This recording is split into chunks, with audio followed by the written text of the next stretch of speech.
Madam President, thank you. Vice President Katainen, Madam Minister. First of all, let me assure you that our group does consider the investment plan a big thing, as you have said yourself. In fact, I would even say you are partly already on the road, for one reason. I think that you are raising expectations in the correct way, because the three pillars on which based are exactly the pillars that the businesses are expecting. It is a question of regaining confidence. It is a question of confidence that the EU institutions are able to address the real issues with the real, let's say, instruments in a proper way. Now, we are raising expectations. We are not halfway, but we are on the way. And I think it makes it even more important to deliver. Now, Vice President Katainen, you have mentioned that you consider the pillar on the internal market even more important. I would tend to agree. I think that this is really the case.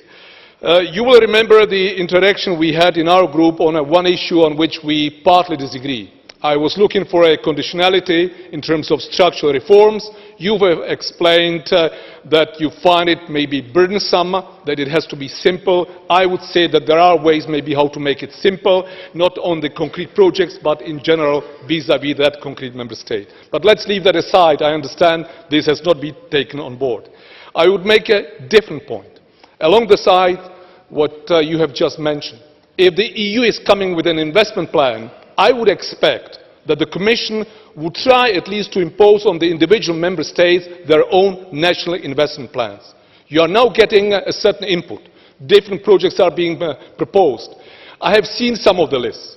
Some are more encouraging, some are less. I have confidence that people that know what economic viability is, that they will make the right choice. But I would be much more confident if in the framework of these submissions we would see concrete issues addressed by the national administrations in terms of completing their own bit of the internal market, enforcing the legislation. The Commission knows very well where and on what issues the individual member states are failing. Better regulation, administrative burden. As Mr. Kamal is a true liberal, I can agree with him that cutting red tape is an important issue. I've been the last 9 years in business, and when I speak to the business people, they name it number one. And again, I can imagine that in the framework of the National Investment Plan, or whatever document that would be called, that you can demand concrete steps to be taken. Two remarks. One to finish with. One is I would have expected somewhat more from the Latvian presidency in terms of what we were presented today. I would expect that not only you would say there were meetings, there was a meeting on Monday, but what happened in the meeting? What is the commitment of the member states? What is the message? What is that you want to leave with us, with the parliament? Otherwise, we know that it is important, and we know that meetings are taking place. So I think let's be much more open. I wish you the best of luck. We will provide the support, but we want to see the deliveries also on the two pillars vis-à-vis the member states. Thank you.